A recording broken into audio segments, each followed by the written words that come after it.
Hello. আরে বৌদি দাঁড়াও। আরে তাড়াতাড়ি বলো, আমার কাছে বেশি টাইম নেই। কি হলো কি? আরে তুমি তোমার মেয়ে বিয়ে দেওয়ার জন্য ঘর জামাই খুঁজছিলে না, তোমার মেয়ের জন্য ঘর জামাই খুঁজে নিয়ে এসেছি। দেখো দেখি ভালো করে পছন্দ হয় নাকি। আরে এখানে দাঁড়িয়ে দাঁড়িয়ে কি করে বলবো জামাই আমার ঘর জামাই হওয়ার যোগ্য হবে কি হবে না? ঠিক আছে, তাহলে 2-1 মাস বাড়ি নিয়ে গিয়ে তুমি চেক করে নাও। আচ্ছা ঠিক আছে, আমার কোনো অসুবিধা নাই। তা বলছি ছেলেকে একবার জিজ্ঞেস করে না ও রাজি আছে নাকি। আচ্ছা ঠিক আছে, জিজ্ঞেস করে নিচ্ছি। কি রে, যাবি তুই? হ্যাঁ, আমার কোনো অসুবিধা নেই। আচ্ছা ঠিক আছে, চলো চলো চলো। সাবধানে এসো, আমাদের গলি দেবে, কুকুর আছে, না হলে বা কামড়ি দেবে।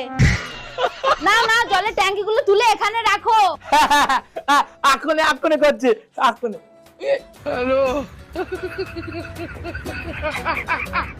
বাবা, আরে মা, এই তো আবার বসে পড়েছে। এই যে বলি, তুমি বসে আছো কেন? তাড়াতাড়ি রান্নাঘরটা পুছে ফেলো। হ্যাঁ হ্যাঁ, এই যাচ্ছে যাচ্ছে যাচ্ছে।